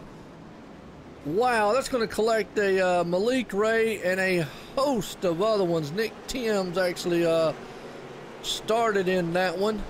Let's go back and see what happened. Well, we knew it. We saw it building back there in the back. They were 3 wide there for a moment, but it came out of the turn. It looked like Stefan Marinac got in the back of and Anthony DeBarro. He got tapped, but was able to hold on to it. But man, look at Malik Ray. He went around. Let's see if we can't get a closer view here. We'll go do it one more time. Yeah. Stefan Marinac got in the side. Chad Coleman involved in that one too. Timothy Johnson, Doug Roth, Brian Boris Cook. Sean Bounty. Malik Ray's all tore up. Jonathan Goodell involved. KC Duncan, Rick McBride. Wow. Just a who's who. Man, you got to feel for these guys. Yeah, when you're on newer tires and you have people who stayed out or took 2 in front of you, this is exactly what you worry about. And Stefan Marinac just made a mistake there. He was behind a much slower car who was giving a lot of room, and so there was room for him to put his car in. But it's one of those scenarios where when you make a 3 wide move halfway through the corner, a lot of times it's just a low percentage move. It has a low percentage of working for the most part, and so that's a tough deal for a lot of those guys. Obviously, Malik Ray, one of the fastest guys in this race. Very curious to see if the damage affects the 5 of Anthony DeBarro at all. Nick Cohan, probably feeling a little bit better about the fact that he stayed out, but he's not out of the woods yet by any stretch of the imagination. Yeah, just like you said, tore up a lot of fast machines that were marred back in traffic. Now, Anthony DeBarro, he got a little bit of right rear damage. Don't know if that's going to hurt him. It's obviously a short track, so it might not be too bad. We'll just have to see what goes on here, so good save. But, man, Malik Ray, Chad Coleman, a lot of those guys just all tore up. Yeah, that's brutal too, because 135 laps they've spent putting themselves in a position to compete for this win, and it's just like racing is a fickle game. Just with a snap of the finger, it could be over. And we just talked about it before the green flag flew. Guys out there on older tires staying out, and again on this restart, folks, you got to look in mind the top 4 guys are sitting on 20 lap old tires, and we start right there. Stefan Marinak and company, they were on new tires coming through the field. They were 3 wide, and you just got to either have the patience or you're just going to have to say, well, we're going to go for it. And they went for it, and obviously went 3 wide, and contact was made. I got a feeling that one should be on the 15, but again, I don't get into all that. But obviously he did go 3 wide, got into the back of Nick Timms, which 9 times, and from there made a junkyard on the front stretch or back stretch. Yeah, and we said part short track, part speedway. Well, that was a lot of short track coming through there. Well, we had the big one on the short track. That's absolutely right. Nick Cohan, though, he's happy to be out front right now. He is. I mean, he definitely would have avoided a lot of those guys. We talk about it, even though they've been out front like they were. So here we go. We'll restart them up here again and see if we what kind of racing we got. His pace car's in turn 4, takes that hard left turn. Nick Cohan's going to lead them to the charge. Here's the green flag flies. He's out front. He gets a good jump with the 57. Some of those guys spin the tires. Anthony Navarro, there he goes, 3 wide again. He's on those good tires, and he knows he's got to get up there and get through these guys as he makes his way to the middle. There's still 3 wide in the back there to the number 10 machine. Yeah, a lot of racing here as these guys try to sort it out. That was Brian Cook in the middle in that 3 wide. Glenn Campbell on the outside. We saw him have contact with the backstretch wall. Look at that, there's still 3 wide as they enter turn number 1 here. That tied 4, though, gets clear of the 63 of Cook. Now he's got Campbell above him, back to 2 wide. Cook looking for a way around him. Not able to find it, though. Glenn Campbell still on his outside. The 22, Nelson Rivera, was very sideways coming through turn 3. Still trying to hold on to it, but looks like he does. It is. Bad fast machine of Anthony Navarro is bringing it to the front. Jose Gonzalez right there on the inside grew. Chad Cole on the high side. Nick Cohan's out front. We'll have to see what that damage can do if he can get around these machines here in front of him. But, man, some intense race. Oh, and Anthony gets in the back of Jose and then just destroys the front of that car. Caution is out. I don't know if Jose Gonzalez maybe checked up or something, but let's go back on the replay here and see. That's not a good angle. Couldn't get a good angle on that one. Let's see if we can get another good angle here. I don't know if Jose might have had a checkup for a reason here or something. It seems like Anthony, man, got a closing rate very fast. I don't know. Yeah. I don't know. I don't know if he just drove it in the turn or what. Yeah, and as Jose was side by side with Chad Cole there, he was giving a lot of room to his outside and didn't want to give up the bottom. And so he kind of cut to the left a little bit on the straightaway. And so they're entering turn 3 there, and he's coming in at a much more shallow entry, and so he's got to slow for the corner a little bit more than the guy behind him. And I do think Navarro, there's nothing intentional about that, but I'm going to say it's one of those things where when you find yourself frustrated, it's an easy thing to have happen. Yeah, that's what I'm saying. It kind of was a mix there. I mean, I really... you can see Anthony just trying to drive it in there and see if he can't get it. And it just, like you said, sometimes frustration sets in. You already got involved in a wreck in the back. But here's the thing. We know like a guy like Malik Ray, he keep bringing him up, but we just see him do it week in and week out. Come through the field. He learns how to do that. Anthony Navarro, unfortunately, even though he is fast week in and week out, does not come through the field. So when a guy gets marred back in traffic, that's the difference between the patience and whatnot that it takes to get through those fields. You got to know when to kind of set them up and take your shot, so to speak. Yeah, when I say that he was driving frustrated too, I'm really thinking about just kind of his braking point there, because these guys are on the brakes about as hard as they can for these corners. They're slowing as quickly as they can to be as fast as they can. And so it's as simple as the guy in front of you hits the brakes a little bit before you, and you hit the brakes realizing, well, I literally have nothing I can do but hit him. And I think that's pretty much exactly what happened. And, you know, and then again, new tires versus old tires. Obviously, Anthony on a little bit better tires. He could take that corner a little bit better than what the guys in front of him could, so they have to slow up a little more. So everything plays a factor in something like that, but just hate to see it on those two guys' part. Obviously, Jose got up to the front.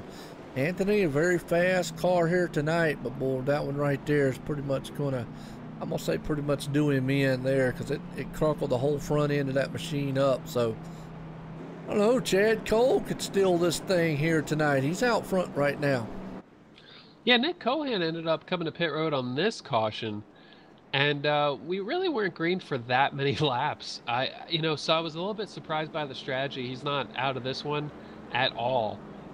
He's got fresh tires now, but if Stefan Marinak's car isn't too damaged, he had 2 tires from 2 cautions ago or so. So the 15 is going to have a little bit better tires than the 82 of Chad Cole. But maybe with these cautions and a little bit of damage, maybe it's kind of equalized at this point.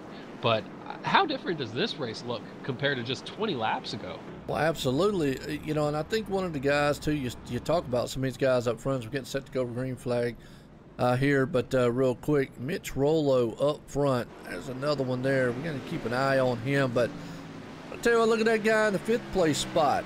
E.J. O'Rourke started way, way back in the back. And he's going to look to try to bring this thing to the front. Sitting very good as pace car's pulling in turn 3. Laps are winding down, though, here at Richmond under the lights, and it's about to get good here as pace car's off. Here we go. Chad Cole up front. The Transervice machine wastes no time. He gets out front, and that man behind him. And here comes Mitch Rollo. Just spoke of. I think he's probably the best car up there right now on best tires. And he's been up front all night long. Right now, he's in that 3rd place spot. Yeah, and Stefan Marinak able to clear him out of turn 2, and that's something Marinak has been just masterful, really, at clearing people on the bottom of turn 2. It seems like he just knows how to cut that car just right to get a great run off. So Rollo behind him now trying to find any way around him. Marinak, though, a lot of speed, but Chad Cole has a little bit of a buffer going on right now. And E.J. O'Rourke under attack from Scott Simley there for 5th, and E.J. not only started from the back, started from pit road, was a lap down. So he's come from 38th, but he's come from a far 38th, and we have a caution. And that's going to be involved with Nick Timms back here. AC Duncan, I believe, is involved. Let me see if I can't get to Nick Timms and them. Oh, yeah, big one. Back here in the back. Let's go back here and see what happened. As Nick actually was trying to come through the field here. Guys were checking up a little bit in front of him. Oh, he got up there and got in the back of the 10. Chris Gibbs, and then, Nelson Rivera, nowhere to go. Contact into him, so, wow. That's just typical short track racing right here. Like we were talking about it, braking points are different. These guys are just, it's just really just racing. I mean, everybody's got a different point, and it looks like they're just, it's a treacherous track. It's Richmond. Yeah, Nick Timms, I think he got into turn 3 a little bit hot, a little hotter than he expected to, and so that car starts washing up the track, and that's how he gets into the left rear of that 10 of Chris Cabot, and Chris actually was able to hold on a really good save for him to keep it straight, but that tide ride, it was looking ugly for a second, and then it got cleaned up. Yeah, no doubt about it. Luckily, he didn't clean half the field out either. So, Chad Cole, though, still up front. Talked to him earlier. And his teammate Glenn Campbell, though, obviously not having the night he wants. And looks like Malik Ray's going to get one of the laps back or get back on the lead lap. He's got the lucky dog. So he's going to look to try to get points out here and make something out of tonight. Have to get caught up in a wreck there late. But we're going to be at lap 50 here. We're going to have 20 to go. And and I know here, Harrison, business is about to pick up. Run what you brung. That's what I say. But I always tell them, last lap, that's the end of it.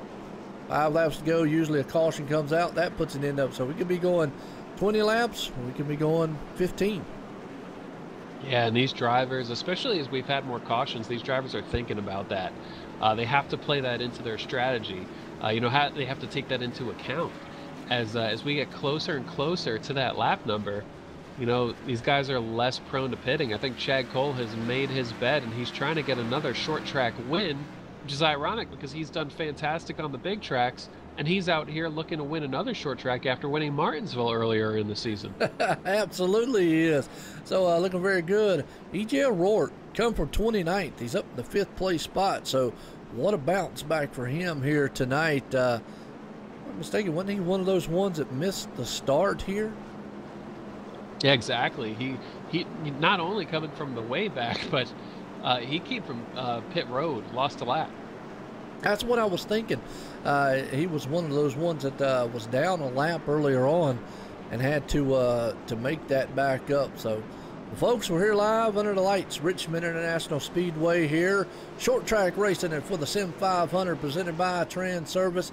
The Monday Night Money Series, and the reason we call it the Monday Night Money Series because there's a lot of money on the grab, up for grabs for the title here at the end of the season, long season, but we're going to split this thing up into 3 different sections kind of.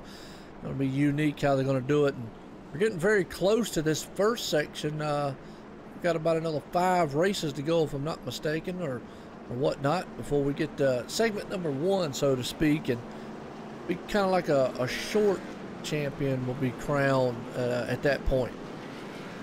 Yeah, no, just looking at the point standings, and one of the driver really up there in the standings right now is Chad Cole.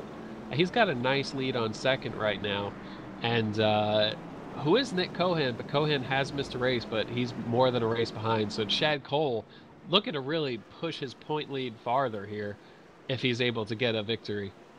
Well, we talked about it, consistency, and that's what he's done, this whole season, along with get a win. But he's been very, very consistent week in and week out, as right now he holds the lead, or he holds the top spots. Pace car drops off, and he wastes no time. He puts the hammer down and gets out front, gets a good jump as the green flag flies. Look at Mitch Rollo. He's going to carry it 3 wide to turn 1. He wants to get to that second spot. Can't quite get the grip down low. But boy, that's going to leave him there in second. Well, as I say that, he comes out of turn 2, and he does take that spot away. He's in second. Yeah, Stefan Marinak really gave it all he could entering turn 1, threw it into the corner. Wasn't enough on exit, though, just lost that grip. Mike Kelly gets by him. Kelly been methodically working his way forward all night, now up to third, the highest he's been, and as well for E.J. O'Rourke, who's trying to get a nose underneath that 15 of Marinak, and I thought Marinak had a real great hand there a second ago, but now he's fading as the 41 tries to work his way by him. Car hard in the wall back here in the back, trying to see who that actually is. Way back here in the back. We're under caution. Oh, there it is. Oh, that's Nelson Rivera. Wow, man, he's back here with the 10 machine and Chris Gibbs, Brian Boris Cook. Let's see what happened to him on the replay. He just lost it going into the turns and then made contact. Tried to use Brian Boris, and then the guys behind him pretty much just know where to go. He kind of just, after he lost it going into the turn, you can see him, he went into the turn, and that thing just started sliding. He bounced off the 63, but then Chris Gibbs nowhere to go, just got in the back end of him on the 48. And he just pounded the wall, and that looks like a mean bulldog. Yeah, Nelson, although he had saved it from that slide entering 1 and 2, at that point, the guys behind him are just at that point where they can get on the gas harder than he can because he's still kind of saving his race car, and the 10 just got into him and couple of times and sent him around. But that's a tough break. Nelson Rivera, I feel like he qualifies well almost every week, and it's just been hard to work the strategy and the luck and the everything else that goes into it. Absolutely. Well, the man out front's loving these cautions. It's got to be the man in that number 82 machine, Chad Cole, who he understands the closer it gets to the end here, he's probably like, well, look, let's run about another, well, at this point, let's run about another 10 laps, and then y'all can throw a caution all you want, and I'll love it. And I'll just go on and throw the champagne and take this win tonight, and it'll be a second win of the season here. And Mitch Rollo would love to see kind of a long green flag run, because I think that 96 might have something for Chad up there. It's just a matter of he just can't get a good enough run here to see if he can run him down. Yeah, and I do think the 96 of Rolo has fresher tires, although it's from a while ago, and they might not have, it's not quite the advantage that it would have been a while back. But, we spoke to Mitch Rolo after a recent top 5 of his, and, something on his mind, he's been putting together really good races, and just hasn't quite had Anthony DeBarro's pace. But with DeBarro having these issues tonight, Rolo knows this is a big opportunity. This is where I can really try to get that first win right now, because DeBarro pretty much took himself out, and so Rolo has to capitalize on that mistake, and he's thinking about just how he can, because Chad Cole is trying to do the exact same thing. Well, you talk about tire wear. Right now, Chad Cole's working on 43 laps worth of tires. At this point, he's all in. He's not coming into the pits. He's not giving up that track position. Mitch Rolo's working on 31 lap old tires, so a little bit less than a little bit more than 10 laps difference there, which could be all the reason that he needs. Now, Mike Kelly's on the same stint. Everybody behind him pretty much on the same stint as Mitch Rolo, but I feel like Mitch has probably got just a little bit better car. We've seen Mike Kelly fight his most of the night. Stefan Marinette getting up high, but as we get in here, these cautions I think very much benefit Chad Cole. They don't benefit Mitch because he's able to get up there and run. Doesn't have to run, but if they can take this thing green flag on out, I just got a feeling that maybe, I could be wrong, maybe that Mitch could get up there and battle with Chad.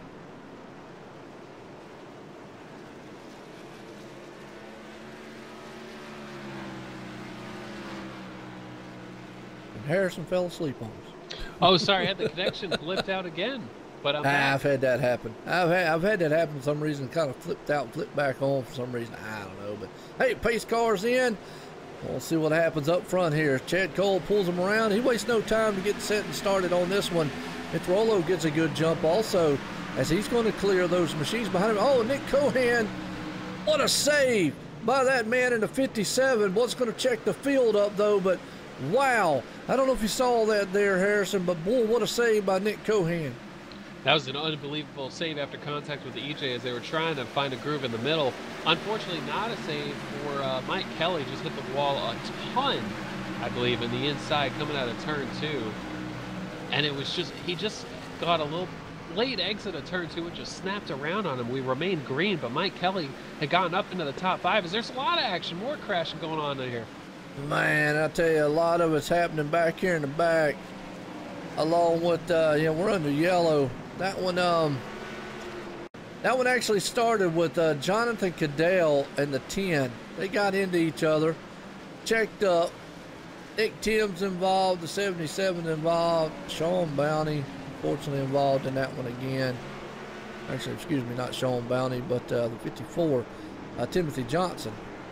Let's see if we can't get a little closer look here. Like I say, that kind of started up there between Jonathan Cadell. They got together, and then it checked the field up. The 48 went around, and when it checked the field up, Timothy Johnson got inside the 17. Malik Ray again. Wow. And then Nick Timms just came through there, and he wanted to take him a donut with him because he took the side of KC off.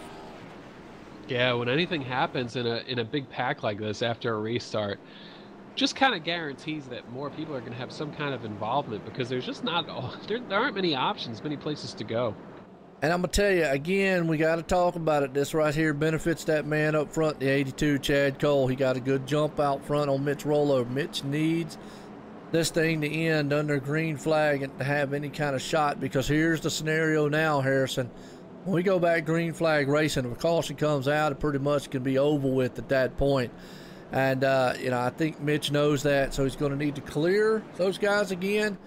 See if he can't run down Chad. He just needs a long green flag run. And these short 2-lap stints here are just not helping out up front for him. Yeah, especially because if his tires are, in fact, still, giving him more speed than Chad Cole would be able to get out of his tires, You know, that little bit of buffer that Chad's been able to get on these restarts, it's really enough room for him to hold on, and that's what he's done the entire stretch of this race here. But, you know, Rollo really needs to nail this restart in order to have a chance, because I just don't think he's, you know, I don't think his speed advantage is enough that he'd be able to catch Chad if Chad gets a good restart. Yep, time's running out on him right here. So it's going to be interesting to see, can that number 82 sustain, and hold on. You got to think, this tire's been there too. He's got to hit his marks. You don't want to get that thing out there and get it slipping and sliding if it does go green flag all the way through. So he's got to hit his marks. Don't make a mistake up front, because even though he's out front by himself, he still could make a mistake going into the turn. So be interesting to see what's going to happen up front here. Is when they go green, precaution flies. It'll be the end of it.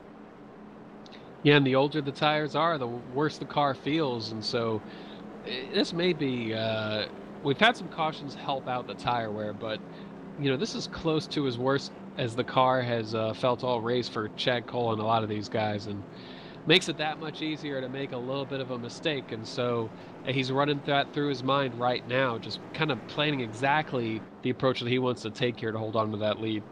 Absolutely. What's up, John? How you doing? Hey, well, you got here right in time. The exciting part of the race. Well, it has been exciting throughout the whole entire race, but a lot of drama has happened out through here as far as some of the fast guys. Had a couple big ones here. Wreck-wise is taking them out, but this right here now, notice Chad Cole takes that high line. Like I said, Mitch Rollo, he's going to need the start of his life here.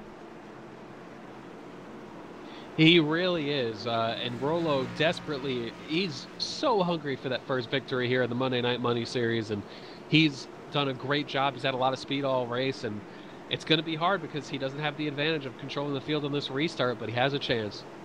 He does. His pace car's pulling into turn 3. He's going to take that hard left turn off on pit road, and Chad Cole up front. Here he goes. He waits. He gets that good jump. Mitch Rollo, he clears him back there too. Heading off into turn 1, he knows he's going to have to clear E.J. O'Rourke. E.J.'s going to throw it into the turn. But I'm going to tell you what, Mitch didn't let Chad get away from him that time as he's closing in on the back deck lid. He understands if a caution flies, it is over. Battle for the lead. He drove it in so far, he thought he was going to slide up into Chad Cole, able to hold on to it, though. Cole gives room, but look at him get loose out of turn 4. Man, here's the battle for the lead as Mitch Rollo knows time is running out as they're going to go door to door here with 3 laps to go here at Richmond. Yeah, Cole with a good run out of turn 2. E.J. O'Rourke has joined this party as well. Rollo, desperately hungry, drives it in. You see him slide up a little bit in the center each time, not enough to hit that 82 car trying to get it done clean, but just driving as hard as he possibly can. E.J. O'Rourke looks low. Rollo drives it in hard again. Stefan Marinac draws the fray. Man, I tell you what, Mitch Rollo clears the man and takes it to the point. Chad Cole falls to second. E.J. O'Rourke's right there in third. Man, what a comeback for him to come from 28th up. As the caution is out, the race is over. And I don't know if that was due to Glenn Campbell hitting the wall or what. But, folks, I'm going to tell you what. Oh, no, Doug Roth. He got destroyed back here. Let's see what happened. That's a tough break for Doug Roth. He just got loose out of turn 2, but so did Glenn Campbell above him. So Glenn Campbell actually got loose and slid down the track into Doug and hooked him, wow, right out of the top 10. That's a tough break for Doug Roth and some of these other guys who got caught up in it. Well, guess what? Mitch Rollo made the pass in time over that man Chad Cole and is going to put it in the victory lane here tonight under the lights. Chad Cole's going to come out in second, and third place from 28th and a lap down. E.J. O'Rourke is going to finish this thing out in third place. Folks, what a tremendous bounce back for that man right there. I mean, that's just like, wow. Yeah, that's E.J.'s results have been, you know, he's been getting up there when it counts, and that's no easy feat. And I keep thinking about Mitch Rollo driving with such aggression to get to the lead right when it counted, and talk about earning that victory. Absolutely. And I tell you, it has been an awesome Hey, no doubt about it. That was awesome. What's up, Gerald? How you doing? And no doubt the 96 is a nice win on his end right there. Definitely enjoyed watching him. As these guys, man, are going to scream around this place. If I can't get a good shot of him. Can't get a good shot of their cars, but oh well, there's a good shot right there. Well, let's bring up our I was gonna say bring up our there he is here, third place man.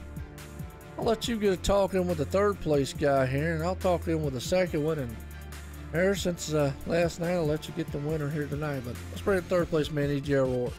That you want. Hey, EJ O'Rourke comes home third in this one. And EJ, coming from the back, started on pit road. Tell us a little bit about what happened on the start there. Man, Harrison Wilds, I'll tell you what, I was running C-Fix at Talladega in the NASCAR Camp World Truck Series in the Chevy Silverado, and, you know, we had like about 7 cautions in that C-Fix race on the iRacing official side, so I didn't get any practice or qualifying. My first lap in the server was on lap 3 of the race, so I don't know how I came back to this position, but heck, wow. We saw a lot going on with Malik Ray coming through the field, and you know, he came through the field, got good track position, got caught up in a wreck, and how entertaining was that for you? How in avoiding all those incidents throughout the race, how much difficulty was that in keeping your nose clean?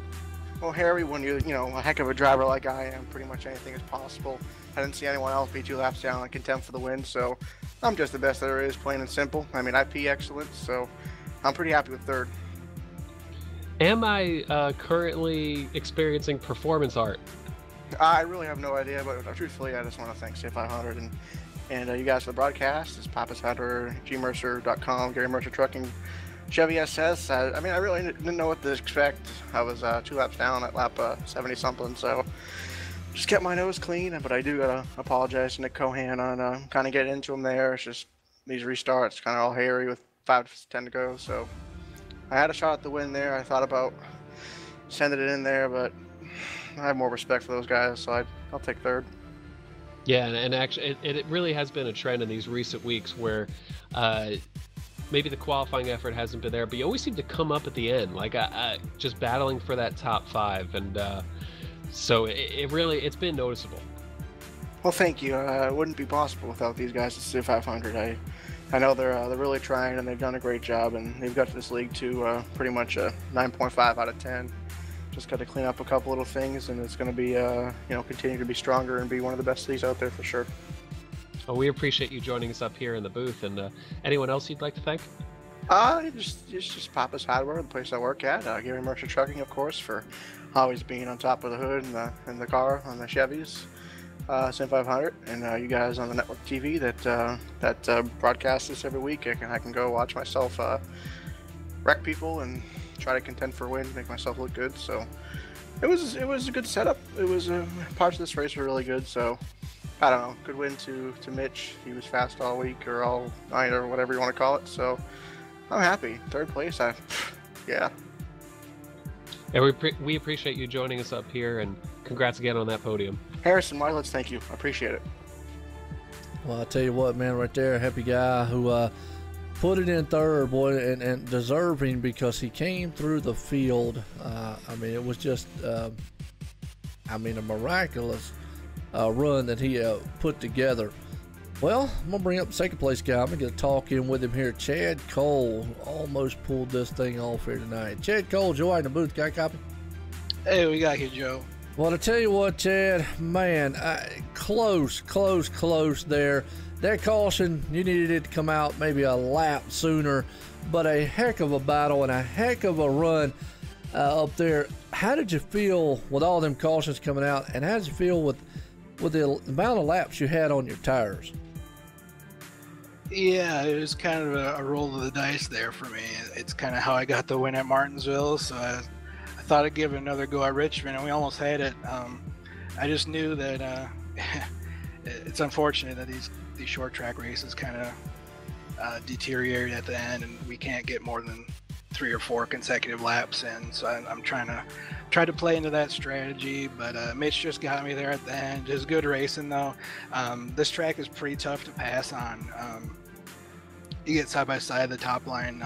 get some pretty decent momentum off the top line, and it's pretty tough to pass on the bottom. So you're running side by side with guys, door to door, beating and banging for 10 laps at a time, and that's what makes these short tracks so much fun to watch. Oh yeah, no doubt about it. And you made it interesting up front, like you said. The strategy you had, you were all in there at the end. Definitely was a good run. It was a good battle. Did you think you had enough maybe to hold off Mitch when he got there on the inside of you? No, not really. But then I was kind of surprised I was able to get a couple decent runs from the top side and hang with him just a little bit for, I don't know, maybe a lap and a half or so. But yeah, he just had too much of an advantage on tires. But I mean, that was the game I was playing. It's what I got myself into tonight, trying to gamble for the win, and we ended up second, which I'm not going to complain about.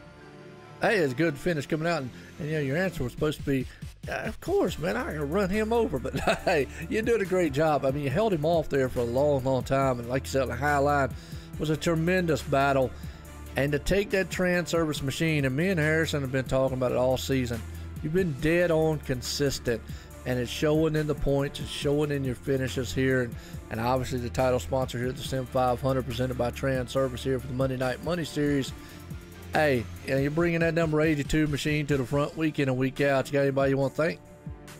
Yeah, I got to give a shout out to the Transervice folks. It's a great partnership with Transervice and Sim 500 for the Monday Night Money Cup Series, and it's impossible to do that without sponsors and partners like OSRN TV, you and Harry tonight doing what you do. I hate to see Harry go in a couple weeks. We're definitely going to miss him. We wish him well, but thanks to all those guys. We really appreciate everything you do. Yeah, well, absolutely. We appreciate it to you there, and congratulations on bringing that thing home in second here tonight, Chad Cole. Well, Harrison, I tell you what, I'm gonna let you talk in with this man right here, because I know he's probably going to be truly ecstatic. Our winner here tonight, Mitch Rollo and the Boomtown Sim guys, bringing it into first place here. But I'll let you get a talking with him and bring him up here. And ecstatic is the word I was going to use as well. Mitch Rollo, talk about some aggressive driving to get the lead. There is some serious pressure when you know you have to get to the lead quickly, and we knew it was going to be a challenge, not being able to control the restart coming from second. But you showed just how badly you wanted to get that victory, and you must be thrilled to have won this race. I'm in disbelief right now. I cannot believe I just won that thing. I knew that I was going to have to do it quick, obviously, with the whole cautions, precautions. I mean, it was just crazy at the end there with the cautions. So I knew I had to get out there in a real hurry. So I just tried to back up the entry to 1 and get the runoff 2. And thankfully it worked out. And I had to drive it in pretty deep there in turn 3 to get under him. And thankfully I didn't slide up into him. So, I just can't believe I won that race, man. And we saw it early on when Zabara was out front. You were hanging with him. When you got out front, you were able to hold that lead. Lost it on pit road, and you must have been thinking, "Oh, if I could just get that track position."